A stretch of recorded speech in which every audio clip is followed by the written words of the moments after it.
नमस्कार दोस्तों, दीदी की रसोई में आपका स्वागत है। सबसे पहले तो मैं आप सभी को अहोई अष्टमी की ढेर सारी शुभकामनाएं देती हूँ। आज हम बात करेंगे कि यह व्रत कैसे किया जाता है और शुभ मुहूर्त कब है। हमारे हिंदू धर्मशास्त्र के अनुसार अहोई अष्टमी का व्रत संतान प्राप्ति या संतान के उज्जवल भविष्य के लिए, संतान की निरोगी काया के लिए किया जाता है। जो भी कोई माता अहोई का पूर्ण श्रद्धा भक्ति के साथ व्रत पूजन तथा कथा करता है, उसकी सभी मनोकामनाएं पूर्ण होती हैं। यदि संतान होने में विलंब हो रहा है तो भी आप अहोई अष्टमी का व्रत कर सकते हैं। यह व्रत कार्तिक मास की कृष्ण पक्ष की अष्टमी तिथि को अहोई माता का व्रत किया जाता है। वैसे भी करवा चौथ के चौथे दिन यानी 4 दिन बाद या दीपावली के एक हफ्ते पहले अहोई माता का व्रत किया जाता है।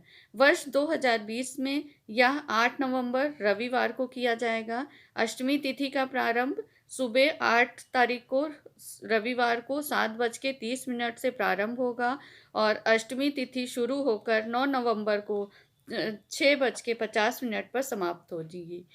पूजा का संकल्प आप सुबह ही 8 तारीख को स्नान के बाद ले लेंगे। इसमें पूजा संध्या के समय की जाती है और पूजा का समय शुभ मुहूर्त है शाम को 5:30 से 6:49 तक। कुल अवधि 1 घंटे 19 मिनट की है। इसमें आप अहोई माता का पूजन आरती कथा करने से आपकी सभी मनोकामनाएं पूर्ण होती हैं तथा संतान संबंधी सभी समस्याएं दूर होती हैं। जब लोग तारे निकलने पर व्रत खोलते हैं और कुछ लोग चंद्रोदय के बाद व्रत खोलते हैं। तारे निकलने का समय शाम को 5:55 है और चंद्रोदय का समय रात में 11:55 है। इस समय आप अपना पूजन वगैरह कर सकते हैं। अहोई अष्टमी पूजन करने के लिए आप एक अहोई माता की तस्वीर और एक शिव परिवार की तस्वीर या मूर्ति ले सकते हैं। इसे स्वच्छ स्थान पर गंगा जल का छिड़काव कर लें। एक लकड़ी की चौकी रखें, उस पर लाल या पीला कपड़ा बिछा लें। इस पर माता की तस्वीर और शिव परिवार की तस्वीर स्थापित कर लें। यदि अहोई माता की तस्वीर न हो तो आप गूगल से भी डाउनलोड कर सकते हैं और उसका प्रिंट आउट निकाल लें। और अगर वो भी नहीं कर सकते हैं तो रोली या हल्दी से दीवार पे जहाँ आपको पूजा करनी हो वहाँ पे अहोई माता का चित्र बना सकते हैं। वैसे बाज़ार में भी बहुत ही आसानी से अहोई माता का चित्र और कैलेंडर वगैरह मिल सकता है, उसे भी आप खरीद सकते हैं। और इसमें सबसे प्रथम पूजा में एक दीपक जरूर जलाना चाहिए और कलश जरूर रखना चाहिए, क्योंकि जब भी हम कोई विशेष पूजा करते हैं तो उसमें कलश स्थापित करना जरूरी होता है। और एक तांबे का लोटा लें, उसमें के गले में एक मौली बांध लें और रोली से स्वस्तिक बना लें उसमें जो लोटा है हमारा, और उसमें पंच पल्लव जरूर लगाएं। इस तरह से पूजा शुरू करें। कलश के नीचे चावल की छोटी सी ढेरी बनाकर रखें, उसके ऊपर कलश रखें और कलश के ऊपर एक नारियल जो है वो रक्षा सूत्र लगा कर रख दें और उसके बगल में एक तरफ आप कलश स्थापित करेंगे और दूसरी तरफ आप दीप प्रज्वलित करेंगे और उसके बाद कलश का पूजन करें। फिर सभी देवती देवताओं को स्नान कराएं, वस्त्र पहनाएं। वस्त्र मौली के छोटे छोटे टुकड़ों को काटकर आप सभी को वस्त्र पहना सकती हैं। फिर पंचोपचार विधि से हल्दी, रोली, सिंदूर, अक्षत, फूल, धूप दीप से सबका पूजन करें और इसमें हलवा पूरी का भोग गाया जाता है और पुए जरूर बनाए जाते हैं, क्योंकि सभी भगवान को मीठी वस्तुओं का भोग लगाया जाता है। तो आप अहोई माता और शिव परिवार को मीठे पुए और हलवा पूरी का भोग लगाएं। भगवान को प्रसाद जो होता है वो हमेशा मीठी चीज़ों का लगाया जाता है। फिर सभी परिवार के सदस्यों के साथ हाथ में थोड़ा सा अक्षत पुष्प लेकर कथा सुननी चाहिए और कथा समाप्ति के बाद या अक्षत पुष्प भगवान के चरणों में अर्पित कर दें।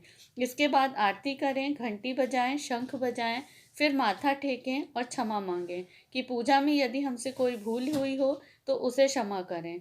फिर तारों को, जब तारे निकल आते हैं तो तारों को अर्घ दें। अगर आप चंद्रमा को अर्घ दे के अपना व्रत पारण करते हैं तो आप चंद्रमा को दे सकते हैं।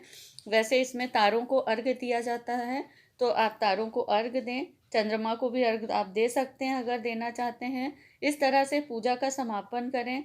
फिर जो बड़े बुजुर्ग होंगे उनको पैर छूकर उनका आशीर्वाद लें और प्रसाद। और इसमें जो होता है, इसमें जैसे करवा चौथ में पति पानी पिलाता है सबसे पहले पत्नी को, तो इसमें जो बच्चे होते हैं वो अपनी माँ को सबसे पहले पानी पिलाते हैं, उसके बाद ही आप अपना व्रत का पारण करते हैं।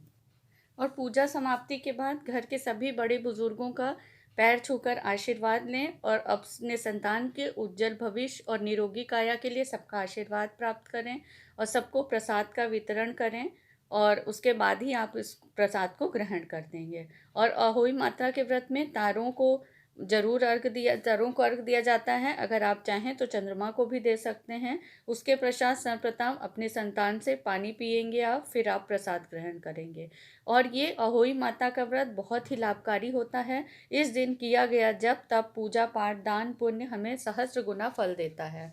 और इसमें क्या होता है कि इसमें आप अगर ब्राह्मण को भोजन करा सकते हैं तो बहुत ही अच्छा है, और अगर नहीं करा सकते हैं तो आप एक सीधा जो होता है जिसमें कि एक व्यक्ति के भोजन के बराबर का होता है अन्न, जैसे दाल चावल आटा सब्जी हल्दी नमक, और कुछ दक्षिणा के साथ जो भी आपकी यथासामर्थ दक्षिणा हो उसको आप उसमें रख के और उसको छू के निकाल देंगे। और अगले दिन जैसे 9 तारीख को आप स्नान के बाद उसे किसी ब्राह्मण को या आप मंदिर में दान कर सकते हैं।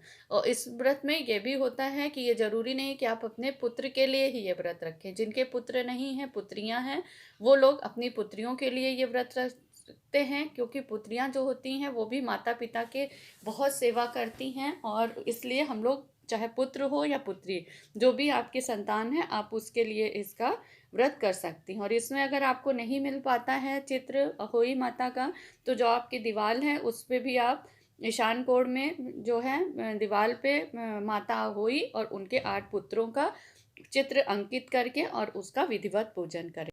यह व्रत निर्जला रहा जाता है और सुबह से ही संकल्प लेके निर्जला रह के शाम को मतलब हम लोग जो शुभ मुहूर्त होता है उसमें पूजन करके, क्योंकि प्रदोष काल में पूजा की जाती है, और तारों को अर्घ देकर किया जाता है। भगवान श्री कृष्ण की नगरी में तो गोवर्धन पर्वत की परिक्रमा की जाती है और बीच में एक कुंड है जिसे कि राधा कुंड कहा जाता है।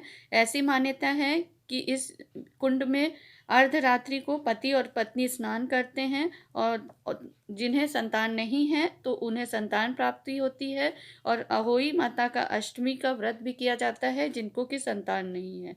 तो जिनको संतान प्राप्ति की इच्छा है वो भी अपने इस अहोई माता का व्रत करते हैं, और जिन लोगों की संतान है वो अपनी संतान की सुरक्षा उन्नति और निरोगी काया के लिए भी इस व्रत को करते हैं।